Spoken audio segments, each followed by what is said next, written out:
Did you hear Oj yesterday? No. Oh, my God. It was salient. Is this one of those Twitter videos? Oh, yeah. Hey, Twitter world, it's me, yours truly, making sense of the running back spot.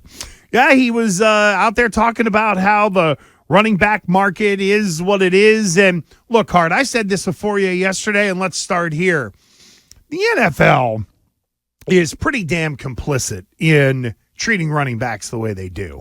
I'm not going to go as far to say that it is collusion. Oh. But, oh, boy, there are a lot of like-minded general managers out there on the whole when it comes to the running back spot. Are they wrong? That's the that's the part that is really interesting because – why don't we go back and look at the Todd Gurley contract? The Rams were really nice. Yep. They gave him an extension, and he was done before the extension even actually kicked in. Which is really amazing when you think about it, because that was an all-timer in terms of that guy just completely falling apart. But they did the right thing. They treated their running back like he's another player. You're a good guy. We like you. You're key to us. We're going to give you this extension. And it bit him in the ass. He was literally done before the contract extension kicked in. And that's why I don't really, you say collusion, I think smart. I think observational skills, doing business as business is being done. Look, I've been one of those people who have been an advocate of, you take a running back in the first round, good. Smart. I agree completely, except you and I are on another planet from... and this is where I've got to, nail the rest of our brethren in the industry. Let's parrot the easy thing. You don't need a running back to win a Super Bowl. We'll just parrot that all the time. And now it's been almost like gospel because, unfortunately, there's been the narrative of, well, you don't need one to win it, so therefore it's not important. Right. And I argue all the time, there's a laundry list of wide receivers who get a ton of money and a ton of catches every year, and they're lucky to sniff the second round. In fact, I think I had the number. I might have rolled it out with you. I think it was like the guys at the top of the leaderboard in catches this year. I think the most they went was in the second round or something like that of the playoffs. There were, so you can cherry pick whatever position that you want. I think where the context gets lost, Hart, is that not every football team is built the same. And I think when it's the, we're going to parrot that you don't need a running back, that is the textbook says I don't have to have one, so therefore I'm going to devalue the position and spend $80 million on wide receivers. The only thing I think we can say, honestly, all those like blueprints, you need a capable quarterback. That's the need. Mm-hmm. Everything else I feel like is negotiable, is, I'm going to make up a word, overcomeable. Right? Like you can figure out, I'm good at this. This guy's good. He's available. It's almost a little bit like quarterback you need. Everything else, be Billy Bean. Like look left when everybody else is looking right. Okay. I think there should be a team right now that says, if no one wants running backs, what if I load up with 3 of them? What if I go get 3 elite running backs, including some that can split out wide and I can move around and have 2 or 3 on the field at the same time? Can I give you the quick answer? Because the only way to win in the NFL is throwing. That's another parroted narrative. You give me Patrick Mahomes and 3 good running backs, I think I can win. And I think Andy Reid would find a way to win with it. You know what it is, too, is I think to go with the quarterback, it's funny you mentioned Andy Reid. I do think you have to have a capable. Capable isn't strong enough, but it doesn't have to be top of the. Like you got to have somebody at head coach that is better than average. Let's put it that way, right? Like I don't know the exact way to say it, but I do think that is a formula because when you have the quarterback and the head coach and a little bit of stability. Now you got time to actually build something the way you need to and fix your problems. Like the example, I would like Lovie Smith. I don't think Lovie Smith's a great coach. Nope. But he took Rex Grossman and the Bears to the Super Bowl. I think he's a competent coach. I think in my world, if you give me Patrick Mahomes, Lovie Smith, and 3 good running backs, I think we'll piece together a successful team. It's funny. You sounded almost like MacGyver. Peter Griffin. Here's a paper clip, a pencil, and a rubber band. Please find my dog. Right. I'll find a way. But that's that. And I think a part of the problem is the thought about team building is all the same. Well, I need wide receivers, and I need this, and I need that, and da-da-da. And it doesn't – all teams aren't built equal. No. All teams aren't built the same. I think you and I are sharing a brain in that the Patriots scary. are going to be a pretty big run team this year. When you have a guy like Ramondre and you have a head coach that is mentally committed to making sure that the run game is a part of the offense, that's where we get to the Dalvin Cook thing and the shift in odds. When you saw the odds shift, did you take it seriously? No. Because I tend to think some of these odds shift when the feels like the Patriots are always at the top of all these lists. Guys are available; they're always in the top 3 of odds, and no, they never get the guy. I feel like if you're an odds maker and you want people to pay attention to your lines, you put the Patriots somewhere because Patriots fans, media, NFL talk more about the Patriots. You'll get a little business. You'll get a little juice out of the email. They all do it. They have their PR arms that everybody on the planet gets the email of the updated odds on this and that. And I feel like if the Patriots are in the conversation is louder. The conversation is had by more people in more places. So you used a great example. Like, clearly somebody heard whispers about D-Hop going to Tennessee. Oh, definitely. That was not a coincidence. No, that was a massive shift from plus 500 to minus 300. And I didn't recall this, but Rich was telling me years ago when Kawhi Leonard was going to be traded, the Raptors went from way down the list to all of a sudden they were the front runner. So information got out. Somebody heard something, had a source. Do I think this one is Dalvin Cook's? Is there information? Or is this a precursor to the Patriots actually signing him? I didn't really buy that. And I know Lombardi's been beating the drum the whole time that he makes more sense than D-Hop. Like, I don't get that. Well, now that Hopkins is off the board, and I championed this with Cook about a week and a half ago because again, the only thing that Matt Patricia did well was diversify the snaps for Ramondre Stevenson. And I don't know if he even did that or had to. Well, because James White gone, right. Ty Montgomery hurt. If Ty Montgomery plays, do things play out differently? I bet you Ramondre doesn't catch 69 passes. Maybe so, but the one good thing is that now you have to think about Ramondre catching the ball out of the backfield. Very much so. Even if the numbers go down to 40, that's still a pretty healthy amount for a back that is built the way he is. But if you can rotate Ramondre and Cook, now you're talking about there are no tells in terms of your running backs being in the backfield. And I did some just cursory stuff in terms of Bill O'Brien using running backs and stuff like that. He is a guy, and Josh McDaniels was the same way. Again, see the Super Bowl in Atlanta with James White. They'll feed the running backs the ball as if they're a wide receiver and take 4 yards underneath, 5 yards underneath. Someone misses a tackle, turns into a 10-yard play.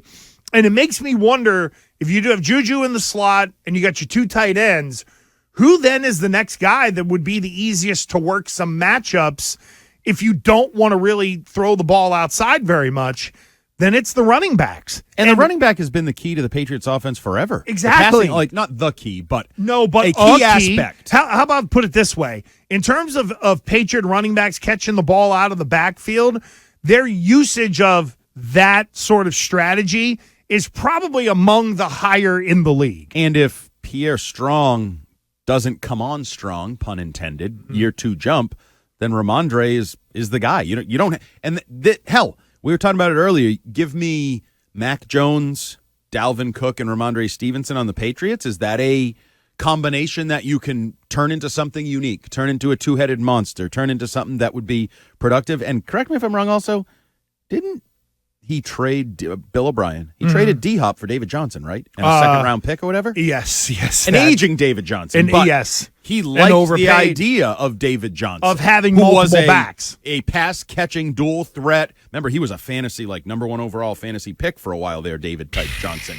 So, interesting if you said, would Bill O'Brien look at those 2 guys, Cook and Ramondre Stevenson, and say, that's my basis of my offense. Then I layer in Mac and Juju and Gesicki and Hunter. And it's the 2 tight ends, really. Because I think, and Fourier and I touched on this a little bit yesterday. Before he threw up on himself. That's right, yes. And before he took his shoe off to use his feet to take his mic condom off of that. You kind of bullied him into doing it, peer pressured him into doing it. Whoa, okay, I goaded him into doing I won't it. say I don't know bully. about bullying. Peer pressure. Because I It then doesn't take cheered him much on. with him. Yeah. Right, it doesn't take much with him either. Yeah, I wasn't standing there with a wiffle ball Well, bat I mean, saying I'm going to, club you if you don't do this. They also type thing. cheered the kid on to stick his tongue to the flagpole in the Christmas story. Well, that was comedic entertainment that has been. So was Fourier. The dude. It was his thing, right? His condom? Kind of. It was a story I do believe that Billy brought for Are You Done about big toe wrestling or something like that. Yeah, it's pretty Big toe wrestling? Oh yeah. There's a whole video of it all and all that. Yeah, we can show you a little bit later on. Yeah, what it's a big the actual F. Yeah, well, hey, listen, there's something for everybody out there. Rex Ryan, big fan. I was just gonna say, you would think Rex Ryan would be running the league. All of a sudden, put in an investment in it to be able to get it on like television. thumb wrestling, the same thing? Yeah, I think they showed two people kind of just sitting down and they like lock toes or whatever, and then it's, I don't know, like arm wrestling or something like that. Kind of like camel wrestling. I kind You of ever guess seen that? so. Well, it's the whole thumb war deal. Yeah, I 1, guess it's 2, the 3, play 4, off I of that. declare a thumb Yeah, war. whatever. And then your guy comes from outside the ring under the ropes and helps you out. That's right. Yeah. The over Really the top. beautiful feet. And then jumps it, grabs it in there. So here is the narrative out of the 508. Who's the last team to win the Super Bowl that was run first? Those days are outdated. The Patriots. Let me ask you this. The answer is the Patriots. The answer, 18 Patriots became a run-first team. Yes. And you know why? Wasn't the running back. You know why? Why? They had James Devlin. Hey, let me ask you this, too.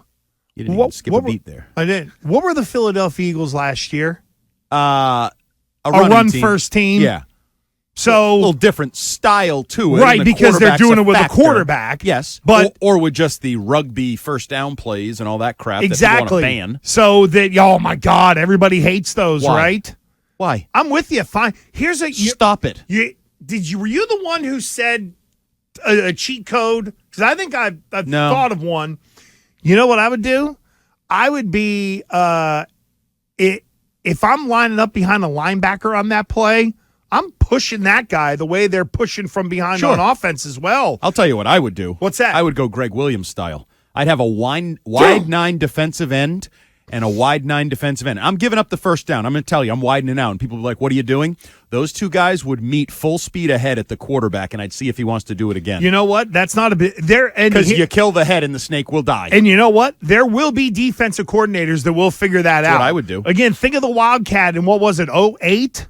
How quick was it out of the league? By 10? No one ran it anymore. Right. Old school option. One of the first rules was hit the quarterback, and hit the quarterback. Right. Make him pay. He may pitch it, and they may get that play, but you hitting him will prevent future plays. And I would do the same thing to the Eagles. I would have so many people doing so many things to Jalen Hurts that he would be Hurts. I'm with you on that. I just think wouldn't pay people to do it more than their normal salary. Well, there you go. It's minimum level you guys. can't call it a bounty. Yeah, that's right. A second round rookie who's got Sure. nothing to lose. Yeah, Keon White, you're the one who is you're the one who's in charge of grabbing nards and pinching nipples or whatever. You got in to the play world. those games. I've been watching the quarterback series, and when they played the Raiders, Max Crosby clearly had it in his mind, I'm hitting Patrick Mahomes every play. There was even one pass play where it was like a 1 count, a 2 count, and he kind of gave like a big brother just a little punch to the ribs as he ran by, and it pissed Mahomes off. He does. And that's what you have to do. Don't be afraid to hit. It's football. Don't be afraid to hit. It is quarterbacks. football, but we forget that. But the running backs thing, just to get back to that. Yeah. I'm really intrigued by this, for lack of a better word, like unionization of the running backs, how they're all talking on each other's behalf.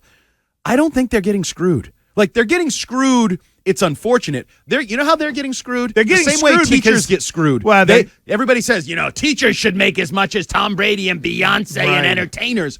I'm sorry, that's not the way the world works. The world tells you what you're worth. The football world is telling them what they're worth. Or, I love running backs. I also happen to love newspapers and journalism. But what is dying?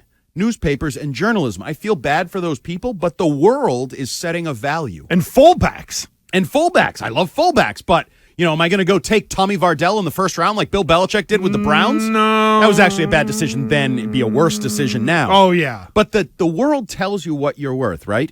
Like, I don't actually believe it's collusion. I think it's GM saying, wait a minute, I can do the first-round running back, get a few years out of him, maybe franchise him, move on. Belichick's done it for years. Ben Jarvis, Green Ellis, we wish you well. Shane Vereen, we wish you well. All these guys that were good, and he just wishes them well, and he finds another guy. To add to your point, think of it this way with even just Saquon Barkley, right? So Barkley's going to get the $10 million tag, hasn't signed it, all that stuff.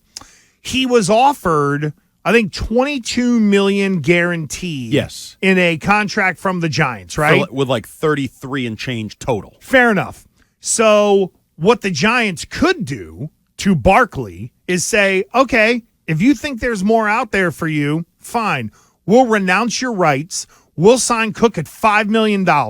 You go find somebody that will give you $22 million guaranteed, and we bid you adieu. Right. And that's the hard part for running backs. Whereas, right now, the wide receiver market is so overinflated that I think that's also a reaction to this as well from running backs. It's wait a minute, you're putting 3 of them on the field sometimes, and I can understand paying one really good guy, but you look at L.A. and the Chargers, two $20 million receivers, and they drafted another one in Quentin Johnston coming out of the draft. And then Eckler's like, yeah, I got to sing for my supper. Meanwhile, I look on my roster, and there are people getting way more money than me who are not having the impact that I'm having. I think the reaction to the wide receiver market is also a big part of this. And the opposite end of the running back issue, I don't think gets enough attention in that everybody fixates on, you don't win the Super Bowl with a running back. The last 10 Super Bowl winners, LeGarrette Blount was the type of running back, the guy that made 892, blah, blah, blah, blah. Okay, we can have that discussion on some level somewhere. But how many teams fall apart because they can't field a running back? Like, few and far between, right? Like, you can fall apart because your guards suck. Mm-hmm. You can fall apart because you have no receivers. Certainly you fall apart if your quarterback sucks. Right. If you fall apart at a lot of different places. How often does your scouting report, watching a team, say, they just don't have the running back? Running backs can make you better, but your offense doesn't fall apart. Your team doesn't generally fall apart because you had to turn to the 4th-round rookie. You know what usually happens? The 4th-round rookie somewhere in there has like a 100-yard game, and you're like, oh, 4th-round rookie can kind of contribute a little bit. Here's the only fly in the ointment to that a little bit. Okay, push back. And that would be 3rd down. Okay. Because as we have seen here, 3rd down protection issues can ruin your day, ruin your offense. The 3rd down backs make a lot of money. They're kind of a niche position. But it's more than that. It is how they fit in the protection scheme. But more importantly, do you have an offensive coordinator that can coach around it? I think the big part of the point that you just made is that if you have Bill O'Brien, Andy Reid, people who can think, they can coach around it. Where you have the problem is I don't have a back that can protect on 3rd down, and I'm Matt Patricia, or I'm a neophyte offensive coordinator in my first year, and I got to figure out how to coach around it, and I can't. So I put somebody in there that I just hope that can block on 3rd down because you don't have the depth of knowledge or the roster to be able to work around it a little bit. So while you're right, it's not a death blow. It's not like losing your starting quarterback.